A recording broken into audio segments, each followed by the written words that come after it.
தம்பி மதி இந்த கூட்டத்திற்கு நீங்கள் வர வேண்டும் என்று எனக்கு அழைப்பு விடுத்த போது நான் ஆரோக்கியமாக தான் இருந்தேன். அதற்கு இடையில் தான் எனக்கு ஒரு விபத்து. இருந்தாலும் இப்பொழுதும் மிக ஆரோக்கியமாக இருக்கிறேன். அதில் மாற்று கருத்தில்லை. என் இனம் அல்லலுற்று இருக்கும் பொழுது, என் இனம் துன்பப்பட்டிருக்கும் பொழுது, என் இனம் நோய்வாய்ப்பட்டிருக்கும் பொழுது, எனது நோய், எனது இன்னல், எனது வாதை ஒன்றும் எனக்கு பெரிதில்லை. தம்பி மதி சொல்லுகின்ற போது ஒரு பெரிய தலைப்பு ஏதோ கொடுத்திருந்தார். ஆனால் இந்த கூட்டம் திருமுனை கூட்டம், கொள்கை விளக்க திருமுனை கூட்டம் அப்படின்னு கொடுத்திருந்தாரு. 2009 கட்சி தொடங்கி இன்னைக்கு 15 ஆண்டுகள் ஆகுது. இன்னமும் கொள்கைகளை விளக்கி கொண்டிருக்க முடியாது. கொள்கைகளை தெரு தெருவாக கூவிவிட்டோம். மக்கள் உள்வாங்கவில்லை. அதற்காக நாம் ஒன்றும் செய்ய முடியாது. ஆனால் ஏன் வேண்டும் நாம் தமிழர் ஆட்சி என்பதுதான் மக்களுக்கு நாம் சொல்ல வேண்டியது. ஏன் வேண்டும் நாம் தமிழர் ஆட்சி? அதுதான் நான் மக்களை பார்த்து கூட கேட்கிறேன், உங்களை பார்த்து கேட்கிறேன். இவங்க சொல்லலாம், இந்த நாட்டில் ஏறக்குறைய விடுதலைக்கு பிறகு 1967 தொடங்கி இன்று வரையிலே ஏறக்குறைய 60 ஆண்டுகளுக்கு மேல இந்த திராவிட கட்சிகளுடைய ஆட்சி நடக்கின்றது. இந்த திராவிட கட்சிகளுடைய ஆட்சியில் அண்ணாதுரை தொடக்கம்.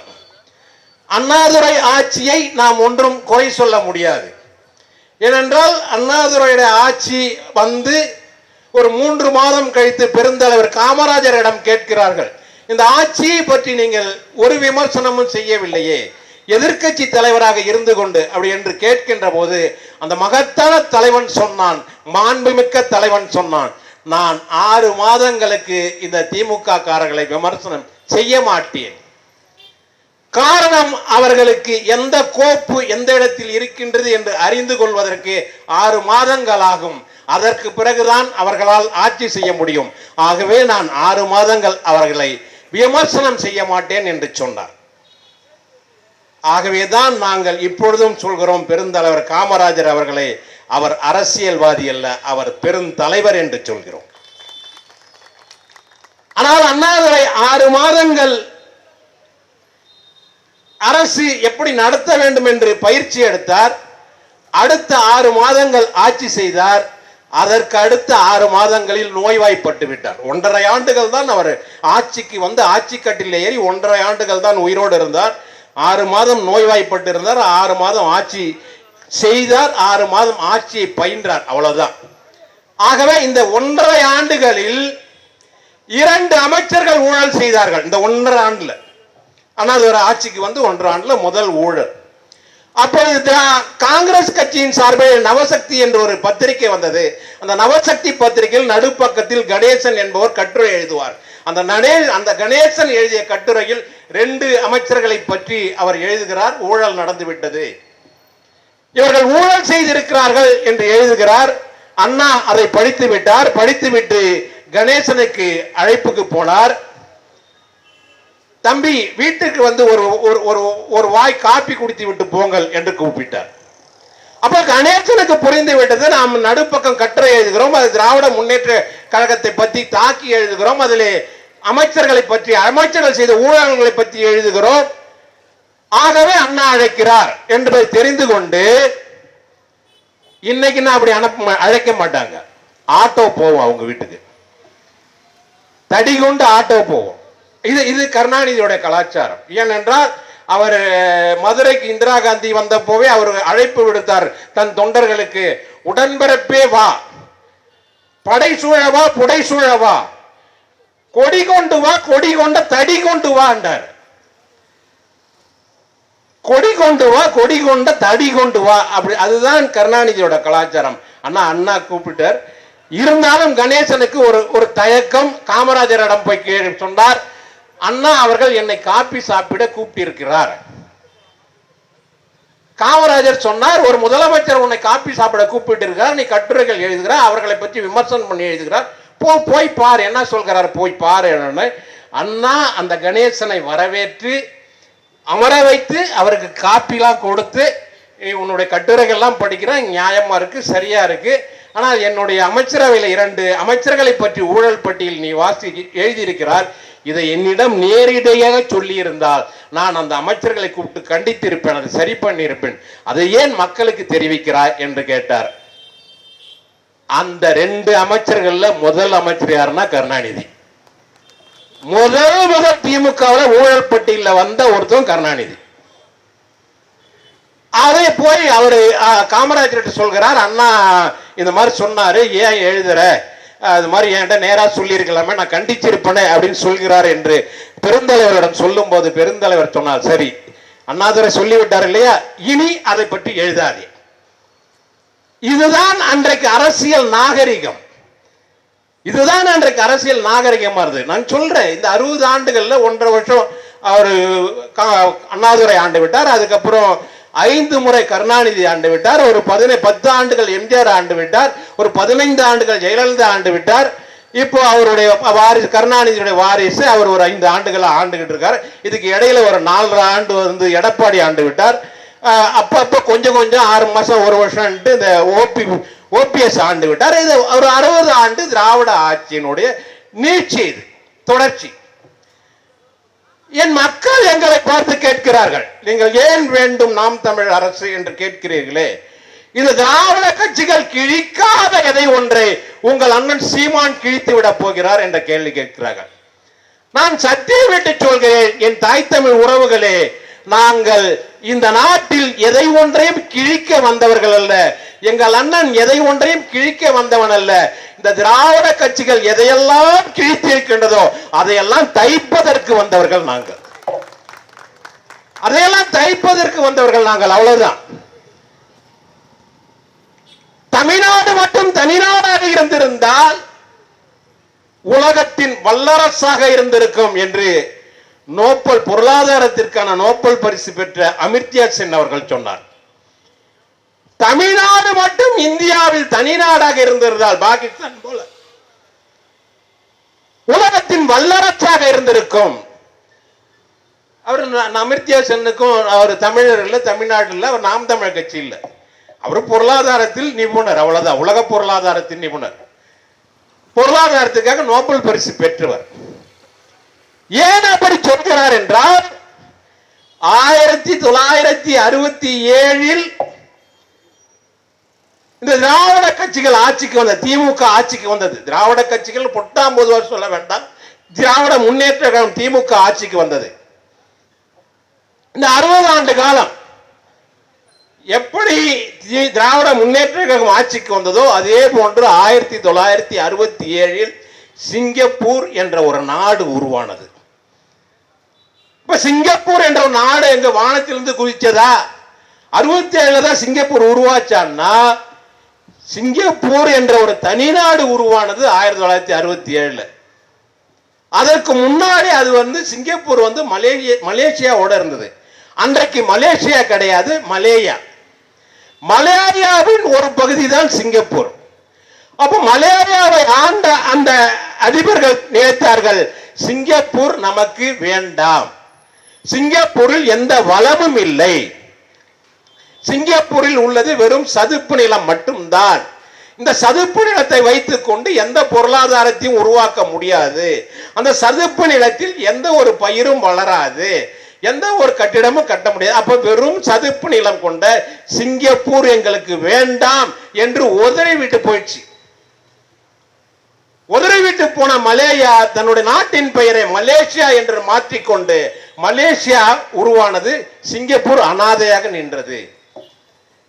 சிங்கப்பூர் என்றால் மிகப்பெரிய நாடெல்லாம் ஒண்ணு இல்ல, நம்ம தமிழ்நாட்டில் உள்ள ஒரு 2 மாவட்டங்கள் ஒன்று சேர்த்த ஒரு நாடு, அவ்வளவுதான். ஒரு 3/4 மணி நேரம் சுத்தினா சிங்கப்பூரை சுத்தி வந்துடலாம், அவ்வளவுதான் சிங்கப்பூர். ஆனால் 3/4 மணி நேரம் சுத்தினா நாட்டையே சுத்தி வந்துடலாம் என்ற அளவுக்கான ஒரு சின்ன நாடு 8.5 கோடி மக்கள் உள்ள தமிழ்நாட்டில் உள்ள இளைஞர்களுக்கு இன்றைக்கு வேலை வாய்ப்பை உருவாக்கி கொடுக்கின்றது, வேலை கொடுக்கின்றது, உலகத்தின் மிகப்பெரிய பொருளாதார சந்தையாக விளங்குகிறது. அந்த நாடு சொர்க்கமாக விளங்குகிறது என்றால் அந்த நாட்டை லீ குவான் யூ என்கின்ற ஒரு மகத்தான தலைவன் ஆண்டான். ஊழல் லஞ்ச லாவண்யமற்ற ஒரு தலைவன் ஆண்டான். மக்களை நேசிக்கின்ற ஒரு தலைவன் ஆண்டான். ஆகவே சிங்கப்பூர் உயர்வாக இருக்கின்றது. நமக்கு வேலை கொடுக்குது. ஆனால் இந்த நாட்டில் ஐயா மருதகாசி அவர்கள் தான் பாடினார். மருதகாசி பாடல எழுதினார். பாடந்து டி.எம். சௌந்தரராஜன், வாயா செத்தது எம்ஜிஆர். அவ்வளவுதான். என்ன வரம் இல்லை இந்த திருநாட்டில், ஏன் கையை ஏந்த வேண்டும் அயல் நாட்டில் என்று பாடினார். என்ன வளம் இல்லை இந்த திருநாட்டில். நான் சிங்கப்பூர் சொன்னேன், ஒரு வளம் அல்ல, சதுப்பு நிலத்தை தாண்டி ஒரு வளம் அல்ல. இன்னைக்கு இந்தியாவில் எடுத்துக்கிட்டாலும் சரி, உலக நாடுகள் எடுத்தாலும் சொல்றீங்க. இன்னைக்கு அரபு நாடுகள் எல்லாம் வெறும் பாலைவனம், சில அரபு நாடுகளில் எண்ணெய் கிணறு, ஒரே வளம் தான், எண்ணெய் கிணறு, எண்ணெய் வளம் மட்டும்தான், வேற வளங்கள் கிடையாது. ஆனால் அந்த அரபு நாடுகள் தமிழ்நாட்டில் உள்ள இளைஞர்களுக்கு வேலை வாய்ப்பு கொடுக்கிறது. இவன் இங்க இருந்து துபாய்க்கு போறேன்ட்டு போய் வேலை செய்யறான். போகும்போது ரொம்ப நீட்டா போறான், நான் துபாய்க்கு வேலைக்கு போறேன் அப்படின்னு பெருமையா போறான். துபாயில போய் என்ன வேலை செய்ய, அது நான் வேலை செஞ்சேன், அது என்ன கம்பெனி, ஏதோ ஒரு கம்பெனி, கேக்கான் மேக்கான் கம்பெனில போய் என்ன வேலை செய்யறான்னா இங்க சொல்ல மாட்டான். ஏன்னா அவன் அங்க போய் பாலைவனத்துல ஒட்டகம் தான் மேய்க்கிறான். ஆனா ஒட்டகம் மேய்க்கிற வேலையாவது தமிழனுக்கு துபாய் கொடுக்குது, அங்க ஒரு வளமும் இல்லை. ஆனால் இந்த நாட்டில் எல்லா வளமும் இருக்கின்றது. இந்தியாவிலே உள்ள மாநிலங்களிலேயே இப்ப ஜெர்மனி இடத்துக்கு போனா ஜெர்மனியில அலுமினியம் கிடைக்கும், அங்க நிலக்கரி கிடைக்காது, பெட்ரோலியம் கிடைக்காது. நீங்க லண்டன் இடத்துக்கு போனீங்கன்னா பிரிட்டிஷ்ல நிலக்கரி கிடைக்கும், பெட்ரோலியம் கிடைக்காது. ஒவ்வொரு நாட்டில் ஒவ்வொரு தாதுகள் கிடைக்கும். ஆனால் உலகத்தில் உள்ள எல்லா வளங்களும் நிறைந்த ஒரு நாடு இருக்கின்றது என்றால் அது தமிழ்நாடு தான். இந்தியாவிலே தமிழ்நாடு தான், இந்தியாவிலே தமிழ்நாடு தான். அப்போ எல்லா வளத்தையும் வைத்துக் கொண்டு என் நாடு ஏன் இப்படி கிடக்கிறது என்பதுதான் எங்கள் கேள்வி. ஆகவேதான் இந்த எல்லா வளமும் என் மக்களுக்கானதாக மாற வேண்டுமையானால் அதுக்கு தான் நாம் தமிழ் ஆட்சி வரணும் அப்படின்னு சொல்றோம். அதுக்குதான் நாம் தமிழ் ஆட்சி வரணும். அப்படி என்னதான் வளம் இருக்கு சொல்லுங்களேன்? வளம் இருக்கு.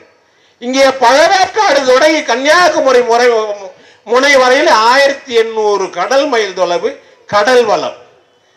கடல் வளம் என்றால் சாதாரண இல்லை. எப்படி ஒரு விவசாயி விளைவிக்கிறானோ, உழுது விளைவிக்கிறானோ, அது மாதிரி கடல் விவசாயம். கடல் சாதாரணமானது இல்லை. தமிழனுக்கு தேவையான 40 விழுக்காடு புரதச்சத்தை உருவாக்கி தருவன் கடல் விவசாயி, என் மீனவ தோழன். அவதான் உருவாக்கி தர 40 விழுக்காடு புரதச்சத்து கடல் உணவு மூலமாக. 40 விழுக்காடு புரதச்சத்தை மட்டும் உருவாக்கி தரவில்லை, அவன் 40 விழுக்காடு அந்நிய செலவாணியை உருவாக்கி தருகிறான். 40 விழுக்காடு அந்நிய செலவாணி கடல் உணவு ஏற்றுமதியின் மூலமாக தருகிறான். அப்படி என்றால் அப்படி கொடுக்கின்ற அந்த மீனவன் எவ்வளவு நலமாக வாழ வேண்டும், எவ்வளவு சுகமாக வாழ வேண்டும். ஒரு நாள் போவார், ஒரு நாள் வருவார், ஒவ்வொரு நாளும் துயரம். ஒரு ஜான் வயிறை வளர்ப்ப ஒரு உயிரை ஊரார் நினைப்பது சுலபம் என்று ஒரு கவிஞன் பாடினார். அப்படிதான் இந்த மீனவர்களை நம்ம சுலபமா இருக்கிறோம். வெள்ளி நிலாத விளக்காக எரியும் கடல்தான் எங்கள் வீடு, தொடர்ந்தால் தொடரும், முடிந்தால் முடியும், அதுதான் எங்கள் வாழ்க்கை. இது மீனவர் சொந்தனுக்களுக்காக பாடுது. அதுதான் இன்றைக்கு வரைக்கும். படகை எடுத்துக்கொண்டு போகிறான். எங்க ஊர் பக்கம் எல்லாம் அதுக்கு முன்னாடி நான் சின்ன பையனா இருக்கும் போதெல்லாம் கோலா மீன் பிடிக்க போவாங்க. கோலா மீன் பிடிக்க போகின்ற போது அந்த வீட்டில் உள்ள மீனவ பெண்கள் தங்கள் கழுத்தில் உள்ள தாலி அவிழ்த்து சாமி முன்னால் வச்சிருவாங்க. வீட்டுக்காரனுக்கு வாக்கியரிசி போட்டு தான் அனுப்புவாங்க. ஏன்னா கோலா மீன் பறக்கும் தன்மை உள்ளது. அது பறந்து என்ன பண்ணா, இவருக்கு ஒரு சின்ன விளக்கு, இரவுல மீன் பிடிக்கும் போது ஒரு சின்ன விளக்கு அந்த படகுல இருந்ததுன்னா அந்த விளக்கு வெளிச்சத்துக்கு மொத்த மீனும் பறந்து போட்ல விழுந்துரும். மொத்த மீனும் போட்ல விழுந்துனா போட்டு முழுகிடும். அப்ப மீனவனுடைய உயிருக்கு உத்தரவாதம் இல்லை. அப்படியே கோலா மீன் பிடிக்கிற அந்த மீனவர்களுடைய பழக்கம். கோலா மீனு கூட தப்பிச்சு வந்துட்டான், இடி மின்னலுக்கும் தப்பிச்சு வந்துட்டான், மழை புயலுக்கும் தப்பிச்சு வந்துட்டான். ஆனால் இந்த சிங்கள வெறியர்களிடம் இருந்து இன்றைக்கு அவனால் தப்ப முடியவில்லை. சிங்கள வெறியர்கள் தினமும் அவர்களை அடித்து இழுத்து செல்கிறார், துன்பப்படுத்துகிறார்கள். இதை கேட்பதற்கு நாதி இல்லை. இதை கேட்பதற்கு ஒரு ஆண்மகன் இந்த நாட்டில் வர வேண்டுமானால் அதுக்குதான் நாம் தமிழ் ஆட்சி வர வேண்டும் என்று சொல்கிறோம். என் மீனவ சொந்தங்கள் இந்த நாட்டில் இன்பமாக வாழ வேண்டும் என்றால் அதற்கு நாம் தமிழ் ஆட்சி வேண்டும். சும்மானா நாம் தமிழாட்சி நாம் தமிழாட்சி அப்படிலாம் சொல்லல. ஐயா ஸ்டாலின் அவர்கள் அப்பா ஸ்டாலின் அவர்கள் சொன்னார், எதிர்கட்சியாக இருக்கும் போது எதற்கெடுத்தாலும் இந்த எடப்பாடி கடிதம் எழுதுகிறார், எதற்கெடுத்தாலும் எடப்பாடி கடிதம் எழுதுகிறார், மத்திய அரசோடு மோதி உரிமைகளை பெறவில்லை என்றார். இவர் போய் மோத வேண்டியதுதானே, மோதனா விக்கு கழட்டிக்கும், அவ்வளவுதானே உங்களுக்கு. இப்ப நீங்க என்ன எழுதி பண்ணிட்டு இருக்கீங்க? ஐயா ஸ்டாலின் அவர்களே, நீங்க என்ன பண்ணிட்டு இருக்கீங்க? நீங்களும் கடிதம் தானே எழுதிட்டீங்க. அப்ப மத்திய அரசோடு உரிமையோடு மோத முடியாதுலாம் ஒண்ணும் இல்லைங்க. இந்திரா காந்தி ஆட்சியில் இருக்கும்போது தெலுங்கானாவில் என்டிஆர் ஆட்சியில் இருந்தார், என்டி ராமாராவ் முதலமைச்சராக இருந்தார். அப்படி முதலமைச்சர் ஆகும்போது இந்த மாநில அரசுக்கு இந்திரா காந்தி தொடர்ந்து தொல்லை கொடுத்துக்கிட்டே இருந்தாங்க. ஒற்றை இரவு 12 மணிக்கு அந்த என்டி ராமாராவ் ஒரு அரசுக்கு ஒரு அதிகாரிகளுக்கு ஒரு ஆணை பிறப்பிக்கிறார். ஆந்திராவில் உள்ள அத்தனை மத்திய அரசு அலுவலகங்களையும் பூட்டி சாவி என்னுடைய மேசைக்கு வரணும்ட்டாரு. ஆந்திராவில் மொத்த மத்திய அரசு அலுவலகமும் பூட்டப்பட்டது. மத்திய அரசு ஊழியர்கள்லாம் வந்து வாயில்ல நின்று இருக்கிறானுங்க.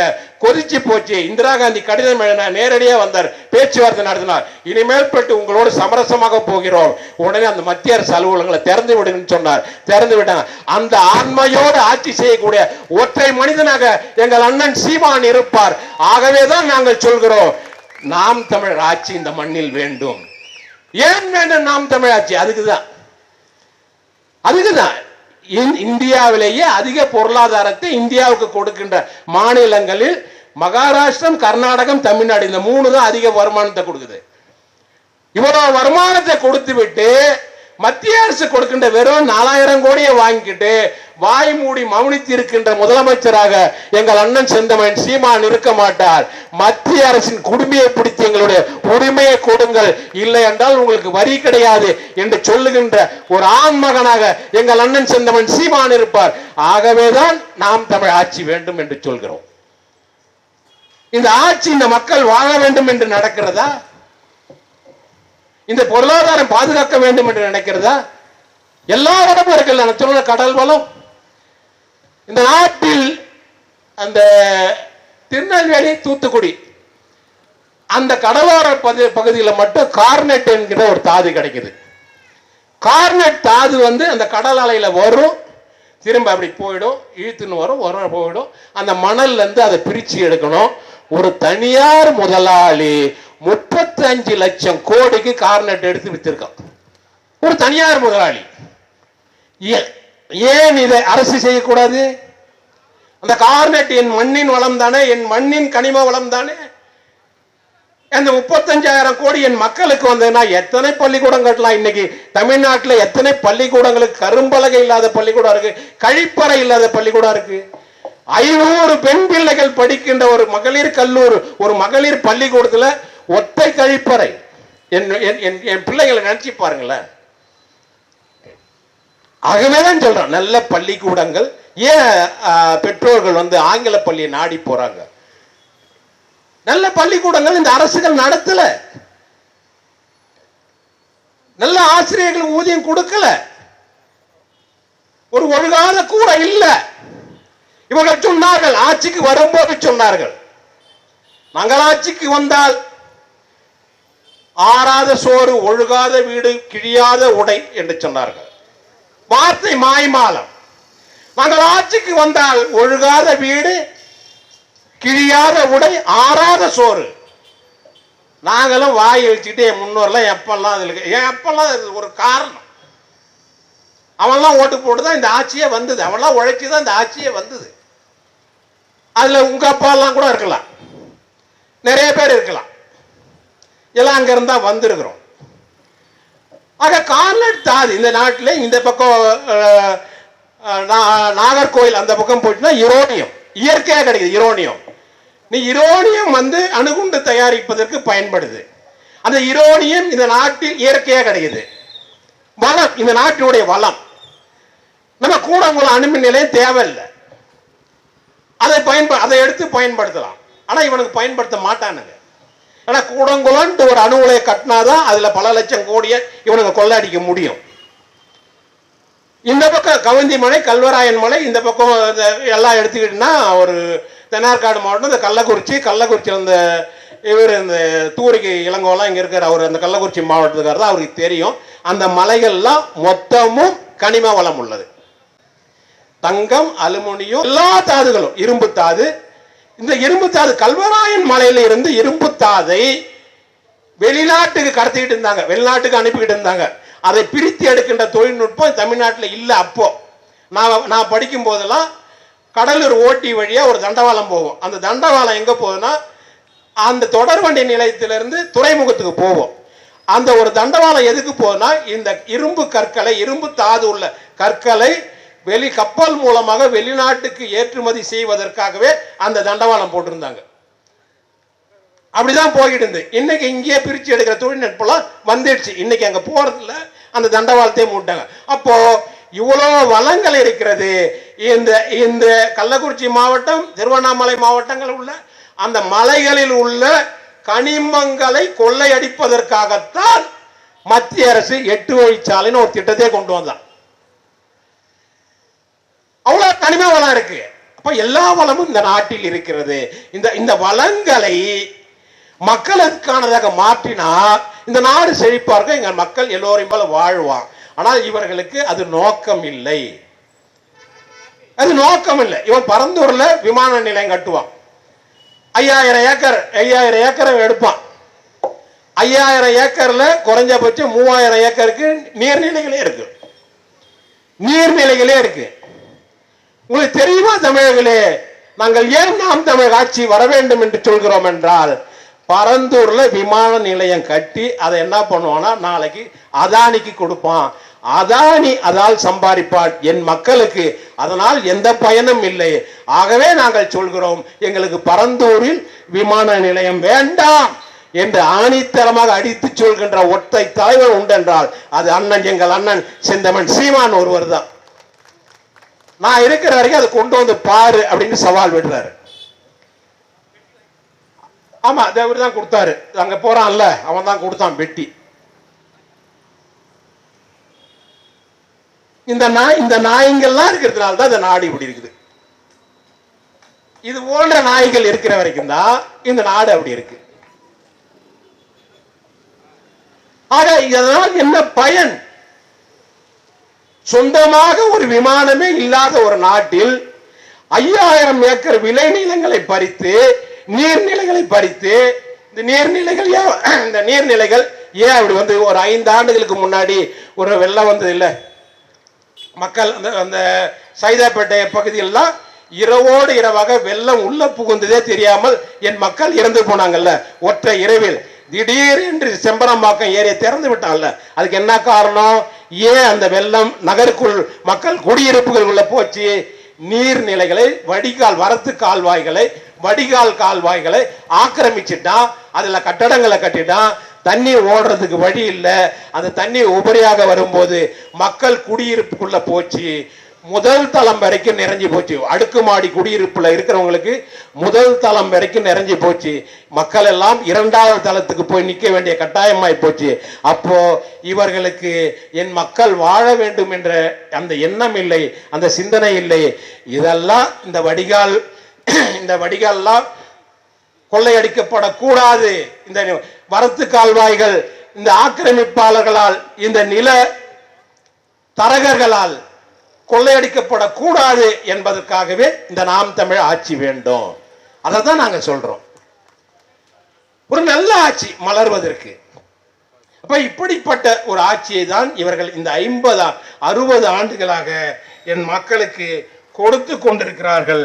ஆகவே இந்த நாட்டில், இந்த உலகத்தில் உள்ள எல்லா மக்களும் வாழ்வதை போல என் மக்களும் வாழ வேண்டும் என்பதற்காக தான் இந்த நாம் தமிழ் ஆட்சி சொல்றோம். அப்போ அந்த அரசு இந்த நிலங்களை பாதுகாக்கும் அப்படின்னு நம்ம நினைச்சுக்கிட்டு இருக்கோம்.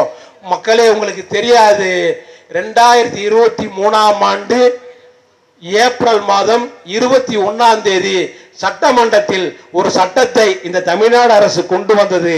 அந்த சட்டத்திற்கு பேர் சிறப்பு சிறப்பு திட்ட ஒருங்கிணைப்பு நில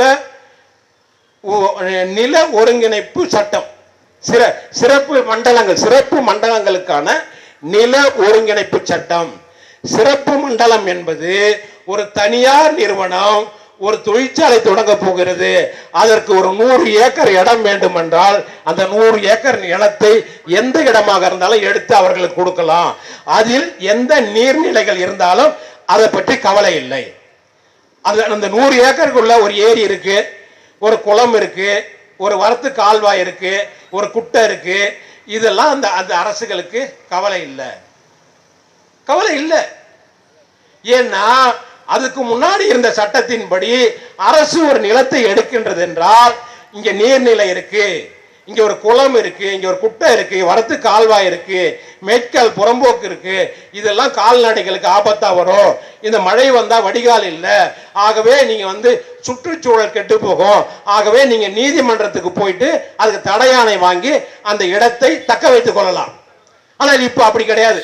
இவன் போட்ட அந்த 2023 ஏப்ரல் மாதம் போட்ட அந்த சட்டத்தின்படி இனி அதெல்லாம் செல்லாது. அவன் என்ன பண்ணிருப்பான், அதில் உள்ள நீர்நிலைகளை அந்த கார்ப்பரேட் கூட்டிணைவு நிறுவனங்களே பராமரித்துக் கொள்ளும். அந்த கூட்டுறவு நிறுவனங்களே பராமரித்துக் கொள்ளும். அவன் நமக்கு நீர்நிலைகளை பாதுகாத்து நம்ம உயிரினத்தை காப்பாற்றுறதுக்காக அங்கே கார்ப்பரேட் நிறுவனம் வரான். அவனுடைய அந்த வளாகத்துக்குள் என்ன கட்டிடம் கட்டுறான், என்ன தொழில் செய்ய போறான், நமக்கு ஏதாவது தெரியுமா? நம்மள உள்ள விடுவானா? விடமாட்டான். ஆக சுற்றுச்சூழலை பாதுகாக்கிறோம் என்ற போர்வையில் கூட நீ நில உரிமையை கொண்டாடக்கூடாது, உனக்கு இந்த நாட்டில் எந்த உரிமையும் இல்லை என்பதற்கு அடித்தளமாகத்தான் அந்த சட்டத்தை இந்த அரசு, ஸ்டாலின் அரசு கொண்டு வந்தது.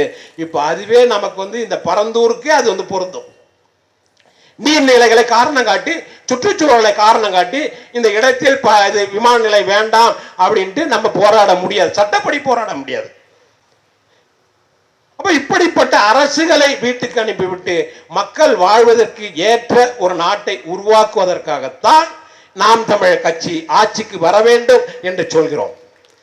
நாங்க ஏற்கனவே அனுபவிச்சுட்டோம், உங்களுக்கு எல்லாம் தெரியும். நெய்வேலி நிலக்கரி சுரங்கம், நெய்வேலி நிலக்கரி சுரங்கம் என்பது அது தொடங்கியது என் பாட்டன் ஜம்புலிங்க முதலியார் அவர்கள் 500 ஏக்கர் தன் சொந்த நிலத்தை அரசுக்கு கொடுத்து, நான் கிணறு தோண்டினேன், நான் ஆழ்துளை கிணறு போட்டேன், அதில் கரிகரியாக ஏதோ வருகிறது, அது என்னவென்று சோதித்து பாருங்கள் என்று சோதிக்கின்ற போது இது நிலக்கரி என்று சொன்னார்கள். அப்படியானால் இந்த நிலக்கரி என் நாட்டுக்கு பயன்பெறட்டும் என்று காமராஜரிடம் சொல்லி, காமராஜர் நேருவிடம் சொல்லி அங்கே நிலக்கரி சுரங்கம் தோண்டப்பட்டது. 500 ஏக்கர் என் பாட்டன் கொடுத்தார். அதற்கு அப்புறம் இந்த அரசு அபகரித்தது 37,000 ஏக்கர், 37,250 ஏக்கர் இந்த அரசு எடுத்தது. இந்த 37,250 ஏக்கர்ல 2 சுரங்கங்கள் அங்கே இப்பொழுது செயல்பட்டு கொண்டிருக்கின்ற 2 நிலக்கரி சுரங்கம் அங்கே செயல்பட்டு கொண்டிருக்கின்றது. அது அலுவலகம், அந்த தொழிற்சாலைக்கான அலுவலகம், ஊழியர்களுடைய குடியிருப்பு, அதிகாரிகளுடைய குடியிருப்பு எல்லாம் போக இன்னும் 10,000 ஏக்கர் அந்த நிலக்கரி நிறுவனத்திடம் கையிருப்பு இருக்கின்றது. இந்த 10,000 ஏக்கர் கையிருப்பு இருக்கின்றது. அந்த 10,000 ஏக்கர் பத்தாதுன்ட்டு இன்றைக்கு 12,000 ஏக்கர் கையகப்படுத்துவதற்கு 26 கிராமங்கள் அதை காலி செய்ய வேண்டும் என்று இந்த அரசு ஆணையிடுகிறது. மத்திய அரசு நிலக்கரி சுரங்கம் ஆணையிடுகின்றது.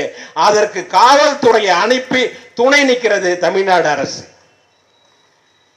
குடிதழியும் கோலோச்சி மாநில மன்னன் அடிதழி நிற்கும் என்று என் வள்ளுவர் பாட்டன் சொல்கிறார். இந்த மக்களுக்கு என்ன வேண்டும், எது வேண்டும் என்று சிந்திக்காத ஒரு அரசு உண்டு என்றால் அது இந்த திராவிட மாடல் அரசு தான், இந்த திராவிட கட்சிகளுடைய அரசு தான். ஆகவே குடிதழி கோலோச்சி மாநில மன்னனாக என் அண்ணன் செந்தமன் சீமான் இருப்பார். என் மக்களுக்கு எது தேவை? எனக்கு காரு வேண்டாம், செல்பேசி வேண்டாம், எனக்கு சோறு வேண்டும் என்று நினைக்கின்ற ஒற்றை தலைவனாக எங்கள் அண்ணன் சீமான் இருக்கிறார். ஆகவேதான் நாம் தமிழ் ஆட்சி வேண்டும் என்று சொல்கிறோம். அப்ப அந்த 12,000 ஏக்கர் எடுக்கிற, ஏண்டா எடுக்கிற, ஏற்கனவே 10,000 ஏக்கர் இருக்கு, அதுல நீ நிலக்கரி சுரங்கலாமே அப்படின்னு சொன்னா இவன் சொல்றான் 2050 வரைக்கும் அது தேவைப்படும், 2050 நாங்க 4வதா ஒரு சுரங்கம் தொடங்குவோம். ஆனா மோடி சொல்றான் 2050 இருந்து நாங்கள் நிலக்கரி எடுப்பதை கைவிடுவோம் படிப்படியாக. 2070 முற்று முழுதுமாக நிலக்கரி எடுக்க மாட்டேன். முற்று முழுதுமாக நிலக்கரி எடுக்காத நீ கையிருப்பு இருக்கின்ற 10,000 ஏக்கர்ல நீ எடுக்கலாம்ல? ஏன் 12,000 ஏக்கர் 26 கிராமங்கள்? உங்களுக்கு நன்றாக ஒன்று தெரியும், சிலப்பதிகாரத்தில் மிக சோகமான அந்த காட்சி எது அப்படின்ட்டு ஒரு அறிஞர் ஒரு பட்டிமண்டபம் உளுந்தூர்பேட்டை சண்முகம் பேசுறார். அண்ணா அந்த பட்டிமன்ற தலைமை. அந்த பட்டிமன்றத்தில் பேசும்போது அவர் சொல்றார், இந்த சிலப்பதிகாரத்திலே சோகமான ஒரு நிகழ்வு என்னவென்றால், கோவலன் அந்த கொலைக்களத்தில் வெட்டுப்பட்டதா? அது சோகம் இல்லை. கோவலன் தன்னுடைய சொத்துக்களை எல்லாம் கொண்டு மாதவி வீட்டில் இழந்து விட்டு தன்னந்தனியாக வெறுங்கையோடு வீட்டுக்கு திரும்பினானே, அது சோகமா? அது எல்லாம் சோகம் இல்லை. அவன் அந்த புகார் நகரத்தை விட்டு தன் மனைவியின் கையை பிடித்துக் கொண்டு மதுரைக்கு கிளம்பினானே, அதுதான் சோகமான.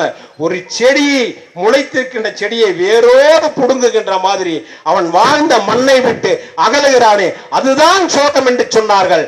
இன்றைக்கு நெய்வேலி நிலக்கரிக்க அந்த சுரங்கத்துக்கு 26 கிராமங்களை காலி செய்ய சொல்லி இந்த நெய்வேலி நிலக்கரி நிறுவனம் நோட்டீஸ் அனுப்பியிருக்கின்றது. தாக்குதல் அந்த 26 கிராமங்கள் அங்கே காலி செய்யப்படுகின்றது என்றால், என் தமிழர்கள், என் தமிழ்நாட்டின் ஒரு பகுதி அனாதையாக்கப்படுகின்றது, அகதி முகாமாக்கப்படுகின்றது என்ற அர்த்தம்.